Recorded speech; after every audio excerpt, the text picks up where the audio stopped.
Hi there. In this screencast, we'll look at NSF checks and bad debts in Sage50. So the scenario is someone pays the amount that they owe us in full. We find out later on that the amount they paid us was NSF. The check doesn't go through. We then reverse the amount that they paid us to reinstate the accounts receivable amount and decrease our bank account. Then it turns out that the customer cannot pay us, so we have to write off that amount for bad debts. So let's take a look at that stuff. So first of all, I'm going to receive from Breer, and this is on March 18th.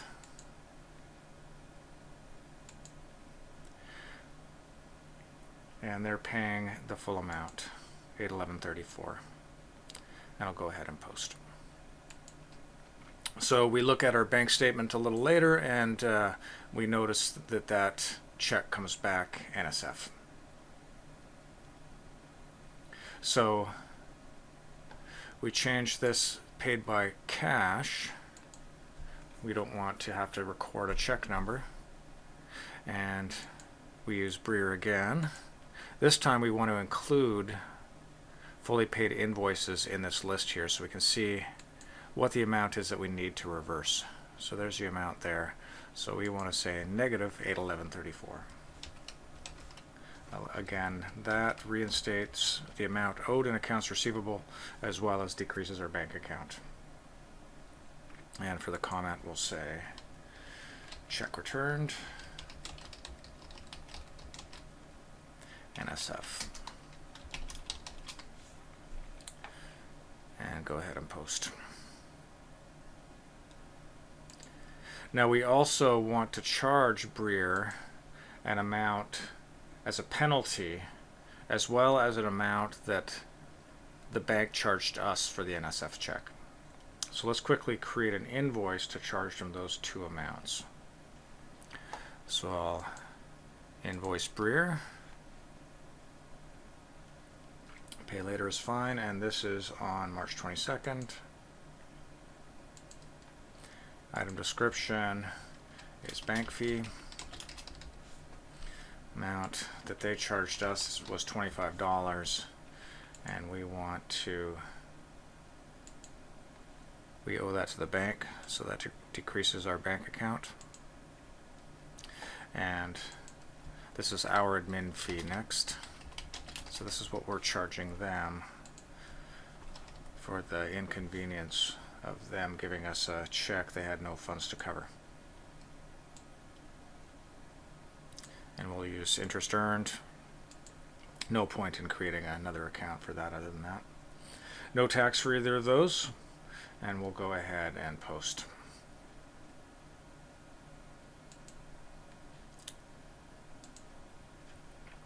Alright, so again, in the scenario, it turns out that they call us up and they let us know that they're going Chapter 11. They can't pay us at all. So we have to write those amounts off to bad debts.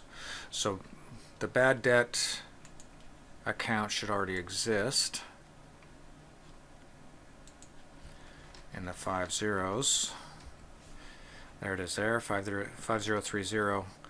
If I double click on it, under the class options, it just looks like an expense, but we actually have a particular type of expense to take care of that bad debt expense. And save and close.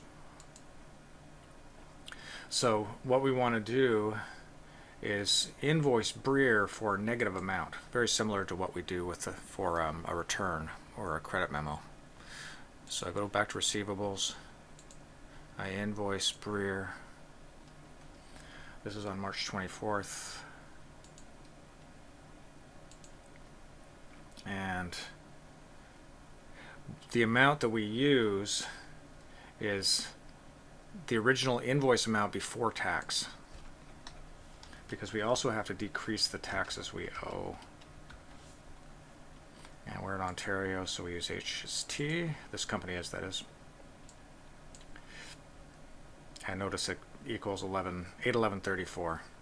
That'll reduce the tax owed. That'll reduce the amount owed, clear of tax. And then we also want to subtract the $65 that we charged them for service fees. No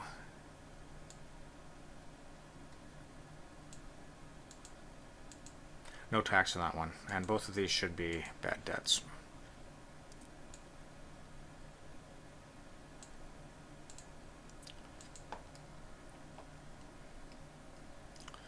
So that should equal the amount of the previous invoice as well as the amounts that we charged them for the inconvenience of us receiving a bad an NSF check. So I'm going to go ahead and post this.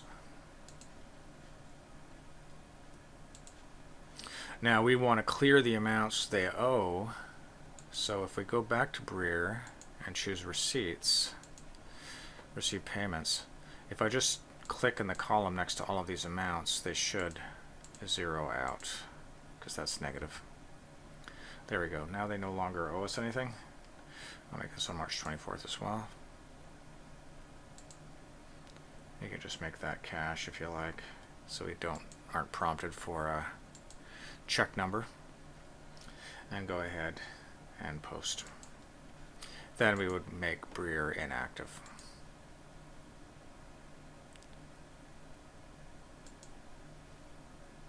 So that we don't sell items to them in the future.